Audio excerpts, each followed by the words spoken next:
all harmony, all peace. These are not mere dictionary words. These are the realities, divine realities, and supreme realities.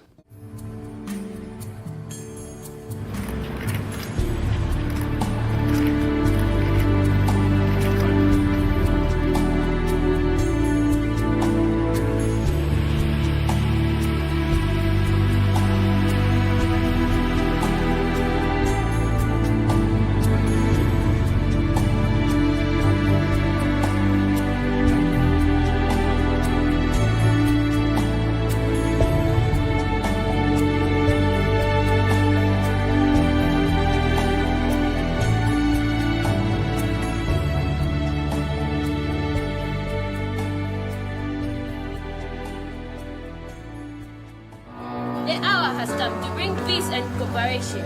I keep on asking myself this question. Who will bring about peace? Is it Nelson Mandela? No! Is it Barack Obama? No! Or is it Ban Ki-moon? No! Brothers and sisters, harmony begins with you. Brothers and sisters, harmony begins with you. The hour has come. Yes, the hour has come. Harmony begins with me. Harmony begins with you.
Welcome to the worship service of the First Unitarian Church of Hobart.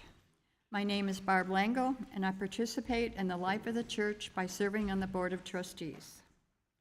We are a religious community of people with diverse beliefs and shared values. Our diverse beliefs are expressed in our 6 sources, and our shared values are expressed in our 7 principles. Both can be found online at uua.org.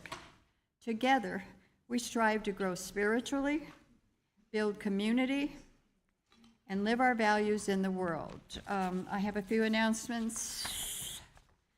Our annual congregational meeting will be held today here, 1/2 hour after services.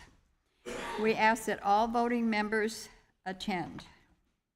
And after that, maybe you would like to go down to the Riverview Park and Lake Station. Pride Fest is still being sponsored today by First United Methodist Church until 6 p.m. All proceeds are going to the LGBTQ charities. Please consider attending. It was fun. I went yesterday. It was fun.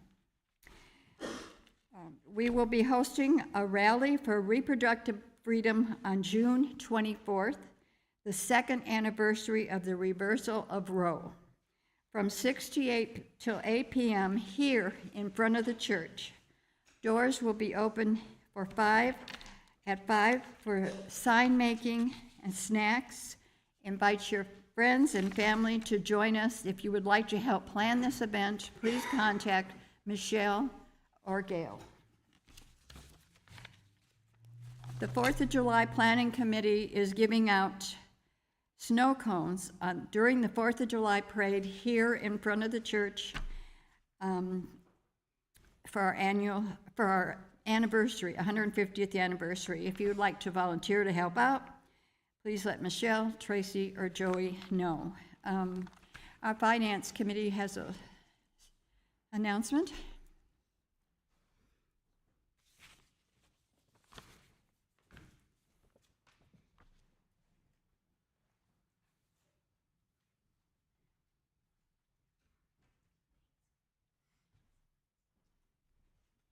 Good morning. My name's Cheryl Powell, and I'm on the Finance Committee. And a couple announcements here. You guys are doing really good about getting your pledge statements in for the new coming year. That would be fiscal year 24-25. It starts July 1st. We need to still get those in, but they're coming in pretty steadily.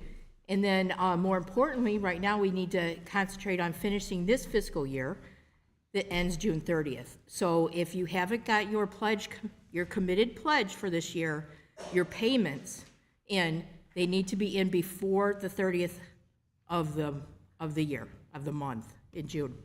And payments after June 30th will not be applied on this fiscal year. Thank you.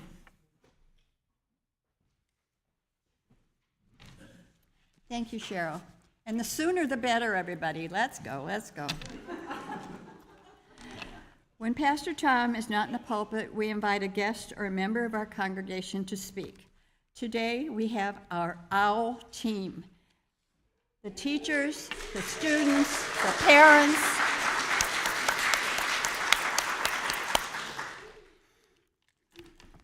We are currently streaming our services online. The joys and portions, however,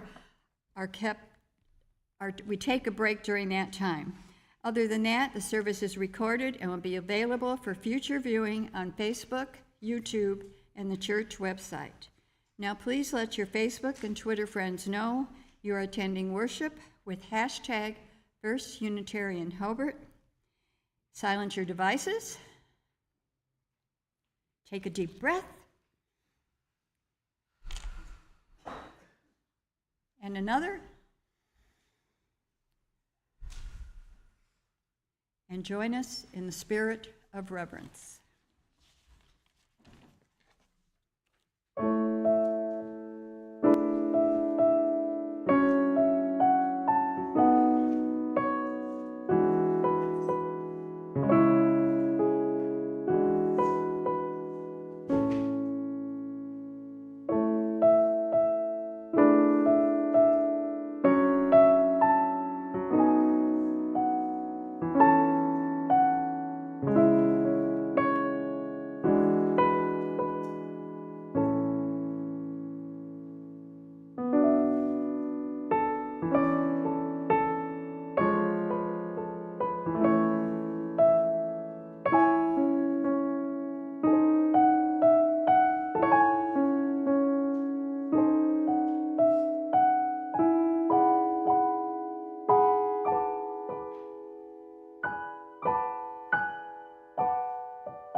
Join me in lighting the chalice.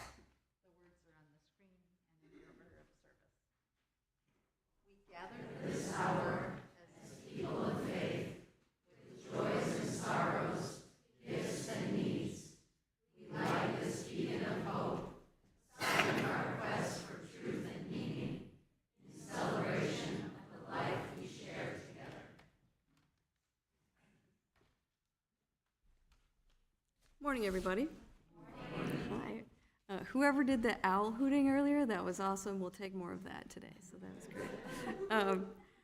great. So I'm Kristen Neri. I'm going to be reading the opening words today, which is a poem called Wholeness by Sharon Wiley. We speak so often of brokenness in religious life. Let us speak today of wholeness. You are welcome here, all of you, every part of you, beautiful just the way you are. You do not need to be something more or something less. No holding back, no hiding, no exerting yourself, no trying to do more or be more. You have inherent worth and dignity. Nothing to prove here, nothing to prove to me or the person sitting next to you or the children or to anyone. You don't have to try to be witty or more quiet or more outgoing. You are beautiful, every part of you beautiful just the way you are.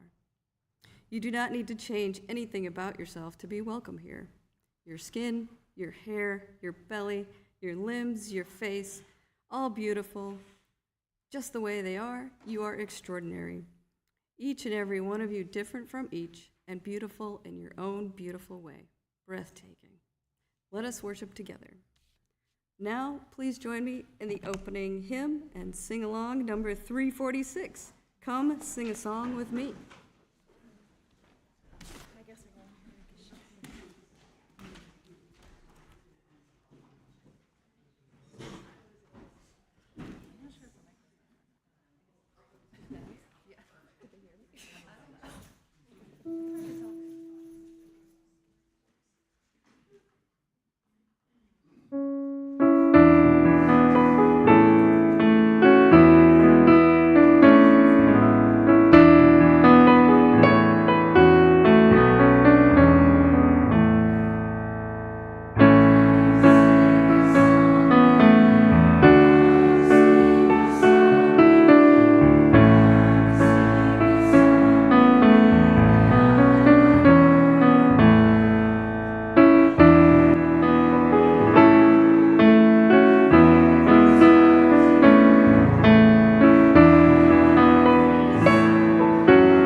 Remain standing for the affirmation of faith and greet your neighbor and doxology. Please join me for the affirmation of faith. Love is the doctrine of this church. The quest for truth is its sacrament. Service is its prayer. And this is our covenant, to dwell together in peace, to seek the truth in love, and to help one another. We realize that not everyone can attend in person. We extend a special welcome to all who are joining us virtually, and thank you to our tech team for making the live stream and recording possible. For those in the sanctuary, please take a moment to greet your neighbors by waving your hands and letting the warmth of your smile fill the spaces.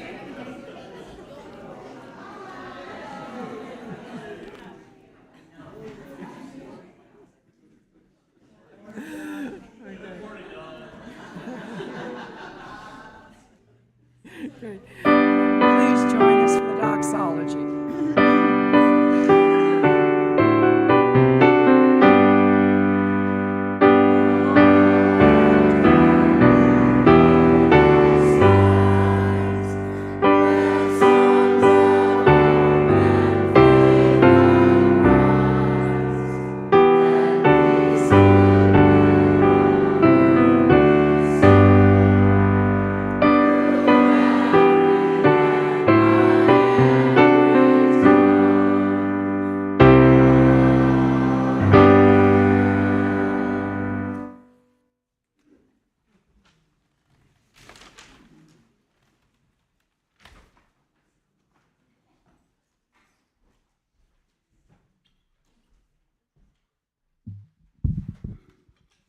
Good morning, folks. Happy annual meeting day. So lots of things happen to us between the Sundays that we gather, sometimes on the Sundays that we gather, and there's an opportunity when we gather to give voice to what's been coming up. Maybe it's something that's been lifting us up, maybe it's something that's been pulling us down, but in this space we can speak it aloud, we can share it with one another so that we can all hold it together.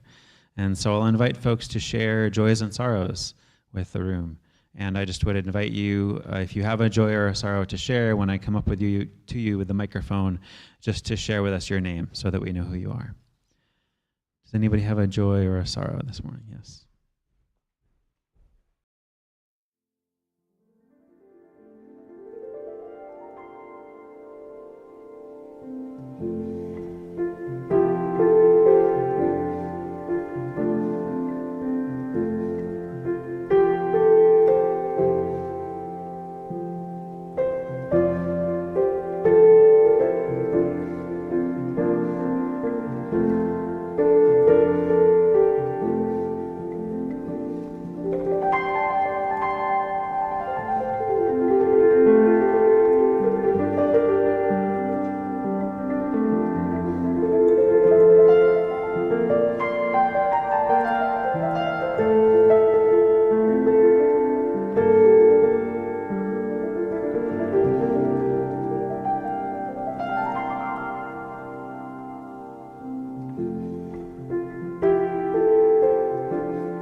Gratitude for all that has been shared and all that lives on in the silent sanctuaries of our hearts. May we continue to weave the fabric of this congregation into ever more beautiful patterns.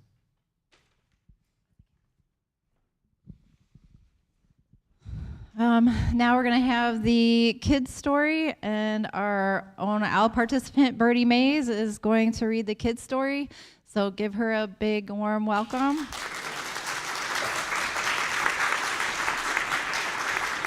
And if any young or young at heart want to come up and listen to the story, she's going to sit here and read it. So come on up.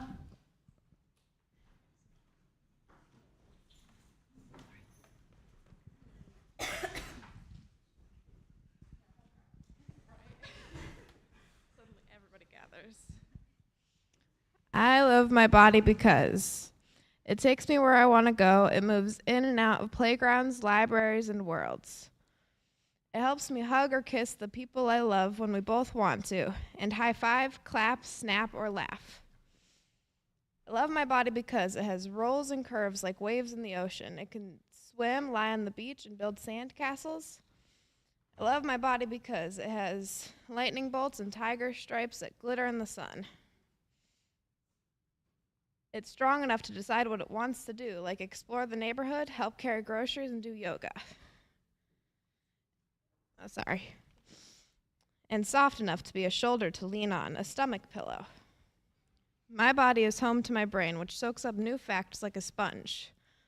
With my brain, I learn about the sun, the stars, and all the galaxies. I play with letters, words, and numbers, and create paintings, sculptures, and songs. I show my body love by taking care of myself, brushing my teeth, washing my hands, taking deep breaths, drawing or writing in my journal, and spending time outside. I love my body because it's different from everybody else's bodies. With billions of human bodies in the world, there are more bodies than stars we can see in the sky. Some bodies run, some bodies roll, some bodies move fast, and some bodies can stay very, very still. Together with our bodies, we can take a stroll down a boulevard, go up and down on the seesaw, understand each other's stories, and build bridges, skyscrapers, spaceships, and dreams. Some days our bodies sparkle and shine, and some days our bodies get muddy and messy. We can get frustrated and mad when our bodies don't do what we want them to do. But our bodies are changing day by day, minute by minute. Yes, they can make mistakes, but they are growing and learning too. Our bodies will always be our first home, and when we respect that every body and celebrate that no two bodies are the same, we see what makes the world truly magnificent. So, what do you love about your bodies? Thank you, Birdie.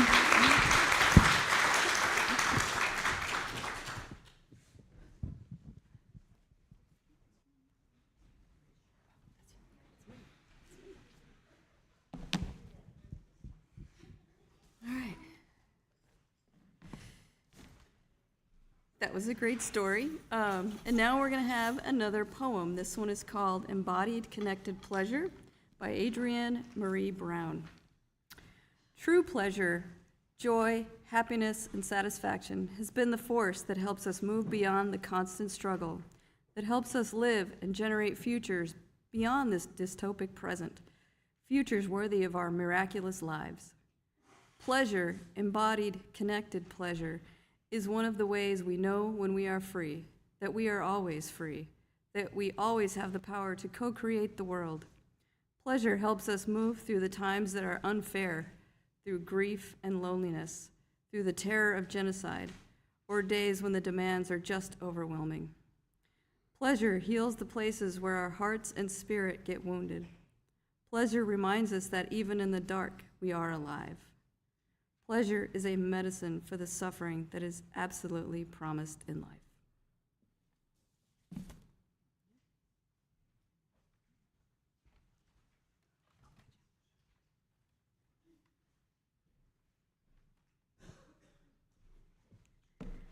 So hi everyone. I'm going to give a quick synopsis of what OWL is. OWL is Our Whole Lives. Sexuality Education. It's a curriculum written by the Unitarian Universalist Association and the United Church of Christ. It was intended to be an antidote to our culture that is conflicted about sexuality and saturated with mixed messages and misinformation. OWL invites participants to step back and reflect on these messages and then discern and share their own values in a safe and open space. OWL promotes 4 values: self-worth, sexual health, responsibility, justice, and inclusivity. Participants learn how to integrate these 4 values in their own decision-making and relationships, as well as how to support others in doing the same. Our Whole Lives program gives holistic, accurate, developmentally appropriate information. It's a very comprehensive program. It provides facts about anatomy and human development, as well as building basic interpersonal skills. We also discussed emotional, social, political, and spiritual aspects of sexuality. One of my favorite parts was helping the participants to give thought to their own values, and we went along teaching these aspects as we went along teaching these aspects of sexuality. So this is a chart of circles of sexuality, and it kind of covers all the aspects, and in the middle is values. Not just the program values, but we want the kids to think about their own personal values along the way and use that skill throughout their whole life. After being trained in the OWL curriculum, John, me, Michelle, and Kristen taught 26 workshops from January to April of this year, mostly on Sunday evenings. And after a parent orientation, the kids' parents saw the value, signed up their kids ages 12 to 16, and the kids were dedicated. They showed up to learn so many concepts over these months. This congregation helped with passing out flyers and yard signs, making meals, and donating money so this program could go forward. Thank you for all your help. If we do this again, more help. Michelle is going to talk about why she initiated the OWL program at this point, in this place, and I will speak about spirituality of sexuality. Then we will have Caroline, a youth participant, like Birdie, give some reflections on being a participant, and then a slideshow. So I hope you will all come away with a better understanding of how sex education, communication, and social justice is our spiritual work.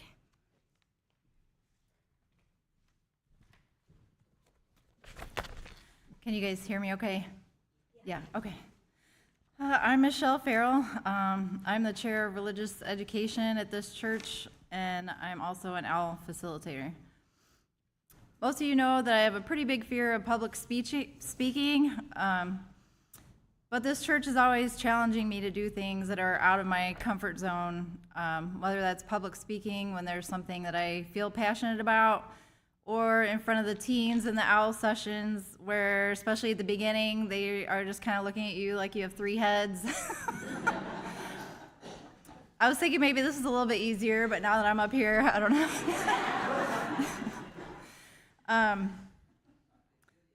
So I'm going to talk a little bit about why I feel that OWL is important and how OWL was a way for me to put my faith into action. Also, my opinions are my own. If you're a visitor, we are encouraged as Unitarians to support each other as we search for our own truths. So I speak only for myself, not for everyone in this church. So I grew up Catholic. My mother was actually a Catholic nun for about 10 years before she decided that she wanted to become a mother and she left the nunhood. She was still very hardcore Catholic though and raised us as such. So we were raised with a lot of shame and guilt. Maybe some of you can relate to that. I don't think my mother meant for that to happen, but I feel like the culture of the Catholic Church just kind of lends itself to that, dealing with a lot of issues, but also with sexuality. Questions about sex were discouraged. I do remember asking my mother when I was around 8 years old what sex was, and she simply said, it's when in a married couple, the man puts his penis into the woman's vagina. I wasn't really sure what that meant, but this mechanical description did not make it sound like anything that I would ever be interested in. The only other sex information I got from my parents was when I was around 10. And some of you have heard this story before, but I was playing outside during the summer with my best friend, who was about 12, and my sister, who was about 8 at the time. And my mother noticed that The Miracle of Life was coming on Channel 11. So she called us in from playing, and she didn't ask my friend's mom for permission or anything. She just sat the 3 of us down in front of The Miracle of Life on TV and left the room. It was sort of interesting for a while, but I don't know if any of you have seen it. At the end, there's a live birth scene. So after that was over, there was no discussion or anything. We just kind of stumbled back out into the daylight. And I remember we sat in the driveway and we tried to process what the hell had just happened. All three of us vowed in the driveway that day that we would never have children.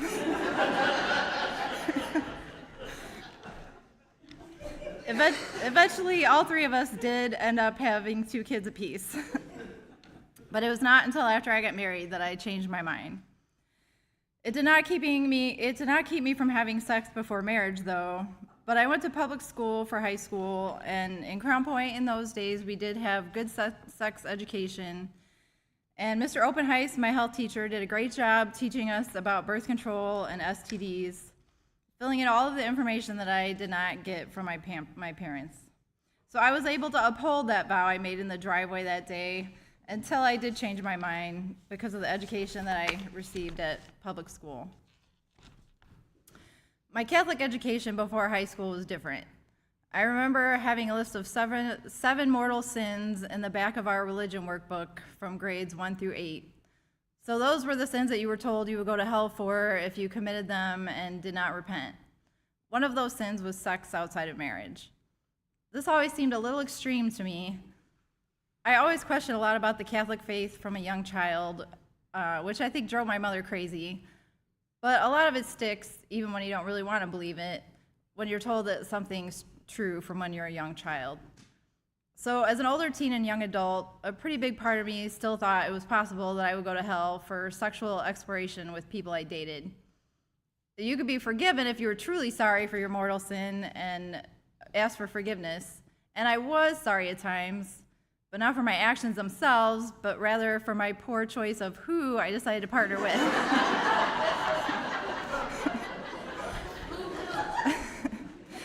So I didn't think that probably was good enough to save my soul. There were a lot of reasons I wanted my kids raised in the Unitarian Church after I found out that it existed. One reason was that I didn't want my kids raised in an atmosphere of shame and guilt in any part of their lives, but also in regards to their sexuality.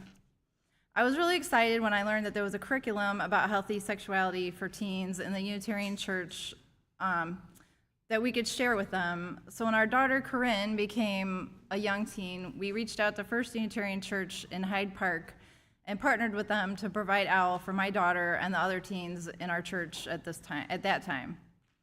My son Nolan unfortunately came of age during COVID, so he kind of missed out. I'm sure he's really upset about that. I probably slacked off a little bit with Nolan on this. So maybe we could have a chat after church today, Nolan.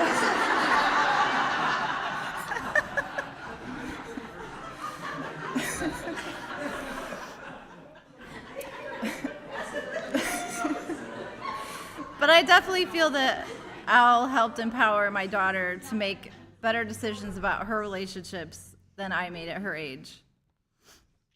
But one of the biggest reasons that I felt I wanted to be trained to be an OWL teacher, and that I thought that it might be a great opportunity if our church could share OWL with kids outside of our church in the larger community, was because of something that happened when I was a teen that I've talked about here before during our abortion rights rally.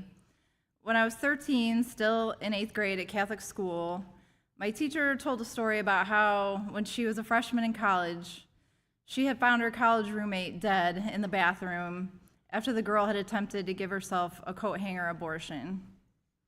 I think that my teacher was trying to encourage abstinence, but that is not what I took from this story.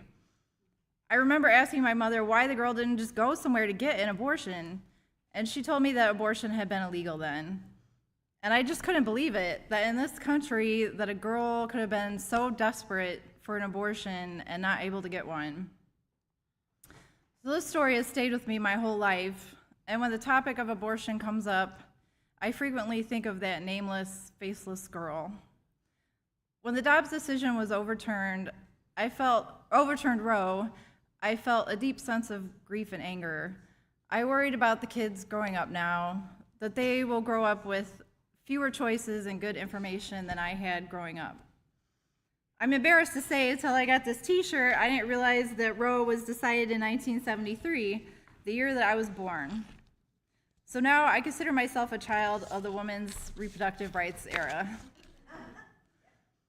So after Dobbs, I thought about how we, as a Unitarian church, have this great curriculum that we could share, not just with our kids, but kids outside of our walls, to give them information to help them make choices about their sexuality that are consistent with their values.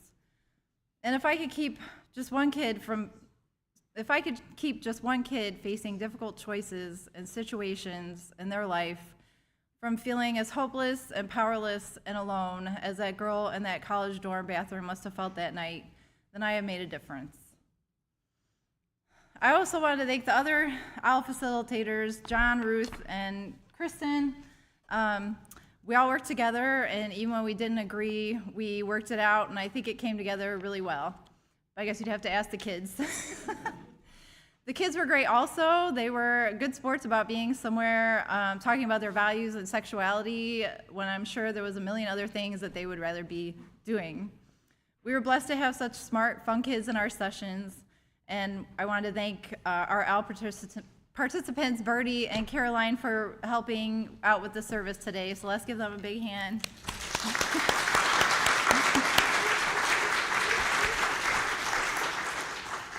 And I wanted to thank the congregation for their support for this effort, for your monetary donations, and for the food donations during the sessions.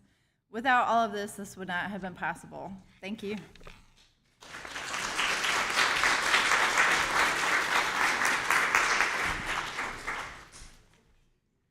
Thanks, Michelle.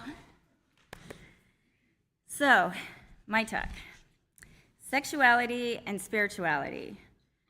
My friend and mentor, Natasha Helfer Parker, put it well when she said, these are two concepts that have systematically divorced for generations.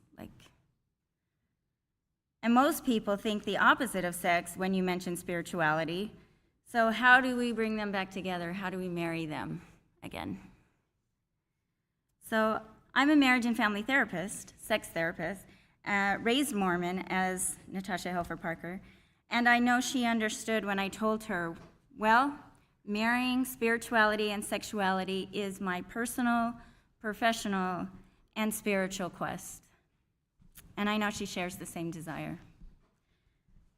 Where do we start to bring our spirituality and sexuality back together?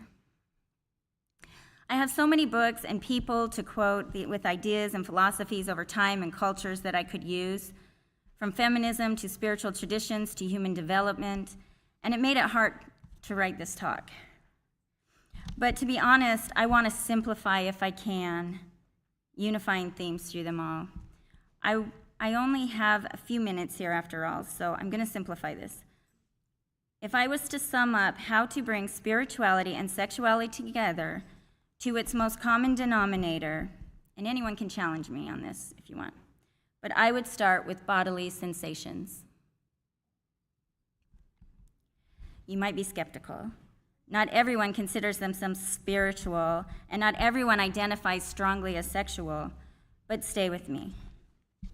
From birth to death, we have been given a body to see, smell, touch, taste, and hear.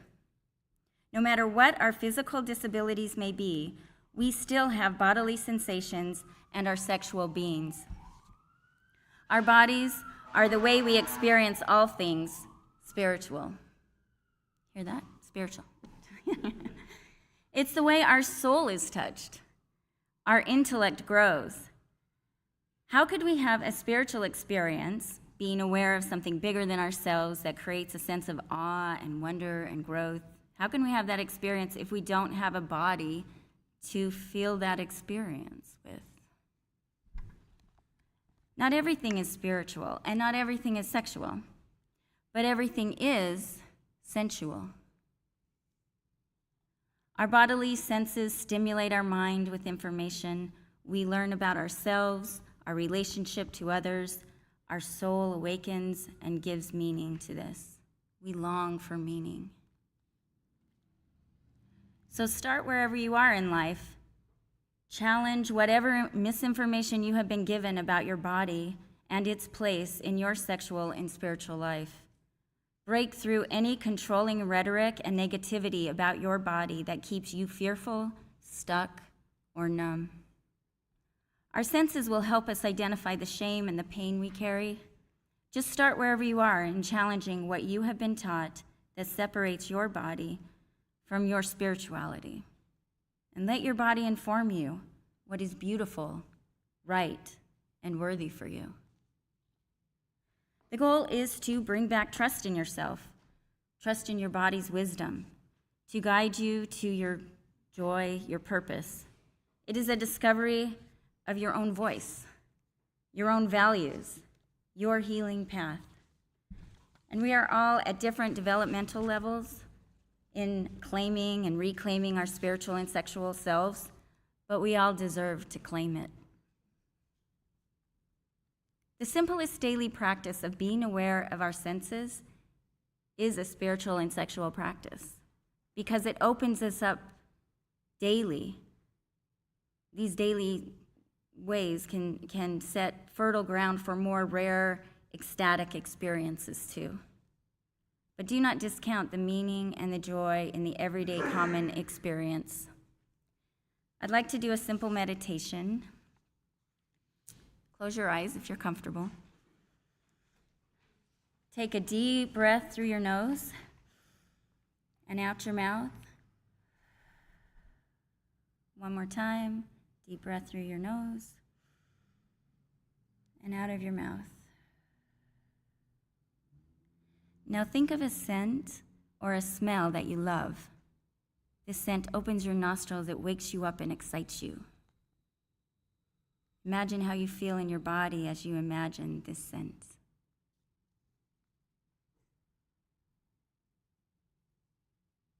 Now think of a taste that gets you salivating and brings a smile to your face. Imagine how you feel in your body as you taste this.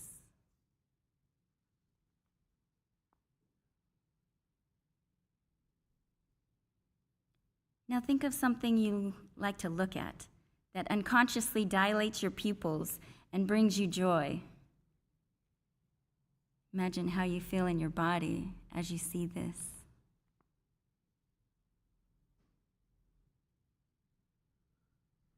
Now think of something you touch or touches you that comforts or excites you. Imagine how you feel in your body when this touch happens.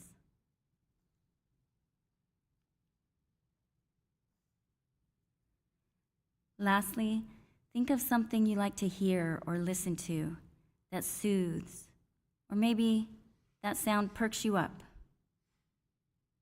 Imagine how you feel in your body when this sound happens.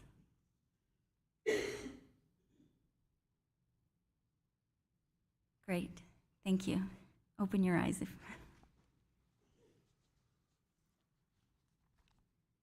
At some point today, find somebody and share what came up for you, maybe what surprised you.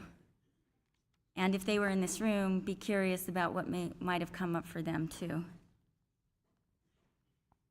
Keep in mind that one person's yum, or what brings them pleasure, may be a yuck to you.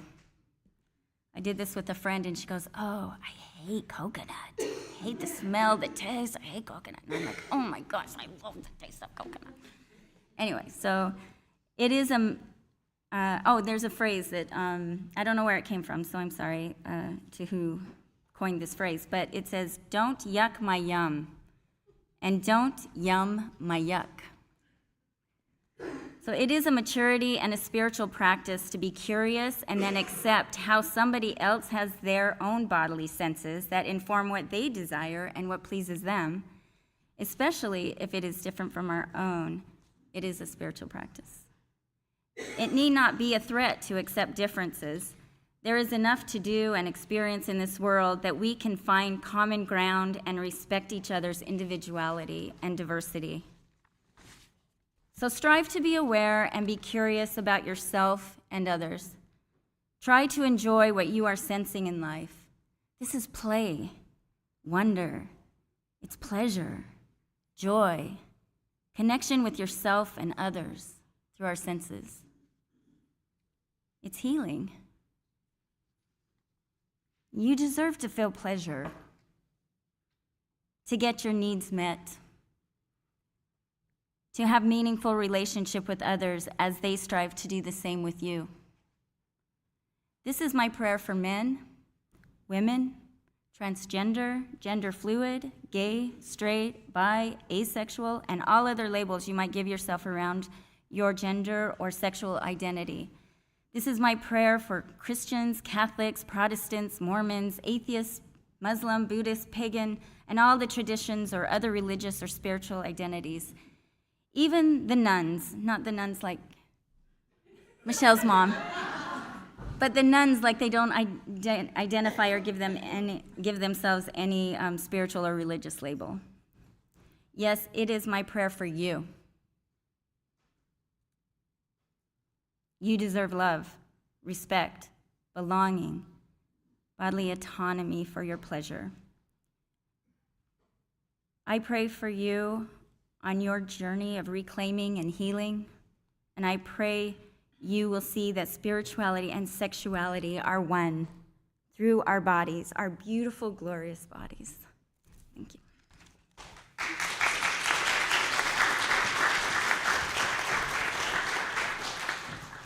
And now we want to welcome our all participant Caroline London up. She's going to speak for a few minutes.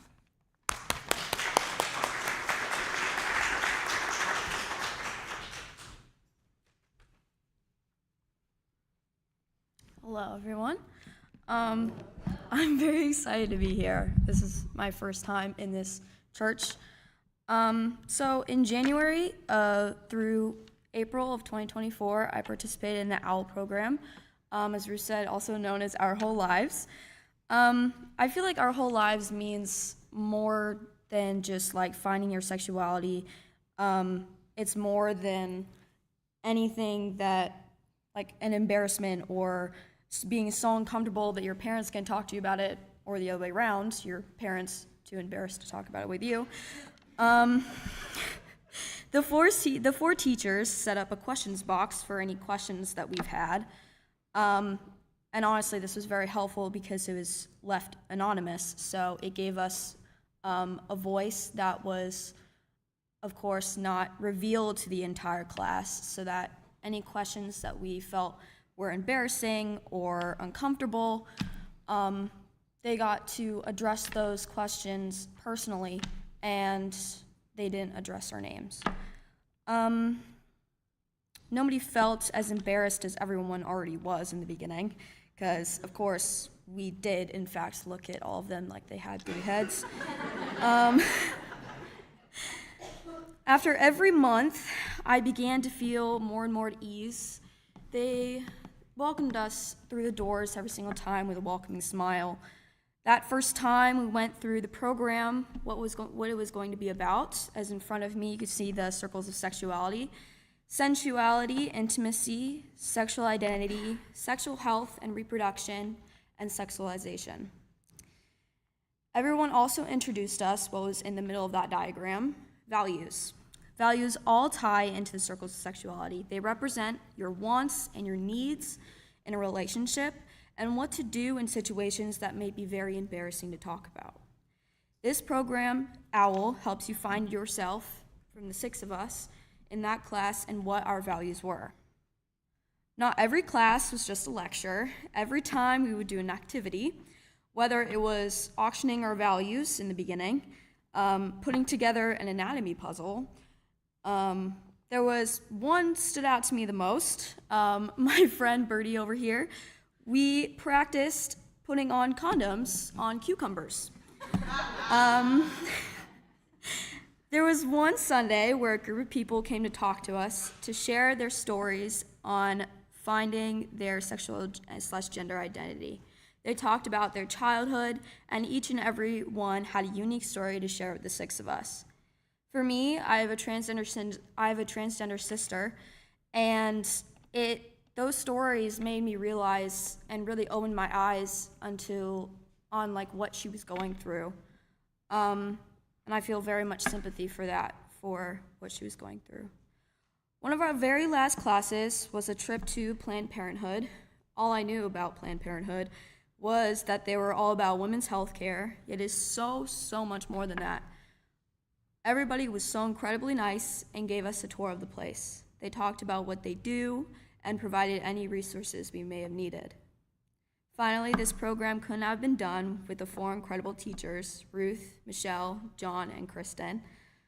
They care about every child that walks through the doors and helps with any questions you have about the class. They are respectful and know how to treat young teenagers, and they know what we are going through. I actually learned quite a bit about myself and who I am as a person. This class made me think about myself and especially what my values were as a person. Thank you to anyone who provided dinner. That is very helpful because we were all starving. We were all starving after each lesson. This class may have been something your parents have never got to experience as young adults. And even though I didn't really want to go in the beginning, I thought it was embarrassing, I'm glad my parents made me go.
was awesome. Thanks, guys. Now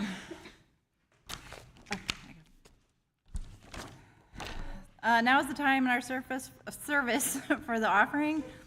We give to remind ourselves of how many gifts we have to offer. We give to remember that we are part of something bigger than ourselves. We give because we believe in music and friendship. We give with the faith that together we have enough. Our loose change recipient for June will be the Maryville Planned Parenthood Clinic. Grayson and Planned Parenthood Maryville's clinic partnered with our OWL program to provide a tour of the clinic for the teens, and they also hosted a Planned Parenthood, we also hosted a Planned Parenthood LGBTQ-friendly teen sexuality education workshop here at our church. To quote from our UUA website, our faith emphasizes the inherent worth and dignity of all people and believe that every individual is endowed with the ability to make the best choices for themselves and their own sacred body. We recently received an email from Grayson that due to financial decisions made by our regional Planned Parenthood affiliate, the education department has been reduced and they will no longer be providing education services here in Northwest Indiana. While this collection will not be able to help that need specifically, we do feel that this decision shows the increasing financial strain that Planned Parenthood has been under recently. So we hope that you will consider donating today for our Planned Parenthood Clinic. The money in the baskets goes to sustaining the mission of our church. The money in the cups goes to this month to the Planned Parenthood Clinic in Maryville.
I forgot to mention, for those online, there's a link on our website for one-time and regular donations.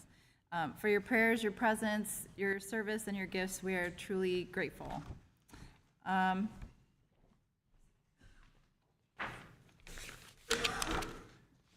please rise if you're willing and able to join us in the closing hymn, Love Will Guide Us, number 131.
our closing words are Body Blessings by Lisa Bouvie Kemper.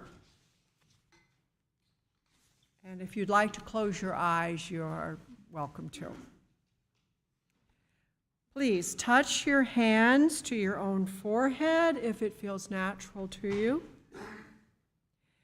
May you be blessed with wisdom, knowledge, and understanding. May your intellect take you far on your journey. You have been blessed with reason and free will. It is your call every day to use these gifts. Touch your throat if it feels natural. May you be blessed with voice.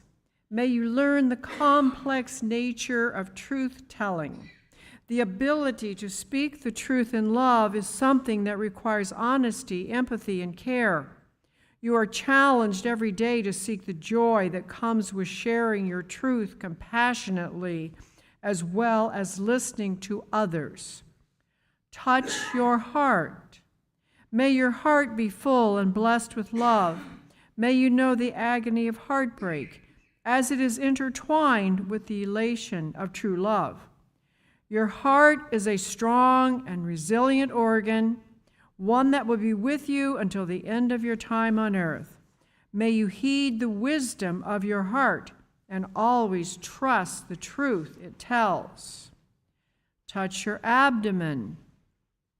You are blessed with the gift of sexuality. May you always remember that you are a beloved child of God. Your body is sacred and belongs to you alone. May you live into the full expression of your identity as a human being, embracing your true sexual and gender identity. The gift of sexuality brings with it many rewards as well as great responsibility. May you always retain power over your own being, striving toward mutually fulfilling and just relationship. Touch your hands. When you were a baby, your tiny hands were your first contact with the world. Before you could see more than a few feet in front of your face, you grasp the finger of your loved ones. You catch yourself with your hands when you fall, and you express love and comfort to others with them too. May your hands be gentle and strong. May you use them to carry light into the darkness and rest to the weary. May your hands also find the place of greatest need, beginning with your own, and may the Creator of all things hold you in the palm of her hand wherever you go. Wrap your arms around your whole body. May you be blessed on your journey. May you remember that growth happens on the journey and that you are never alone. May you always remember that you are a whole person, that each of these parts work together. We offer our blessings upon you, body, mind, and spirit. May you be guided by compassion and truth, justice and love. May you find rest on the journey, always remembering where you came from, being mindful that your ancestors stand behind you, whether we are present on earth or have gone back to the soul of the world. May you be blessed in all things and carry blessings with you wherever you go.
together.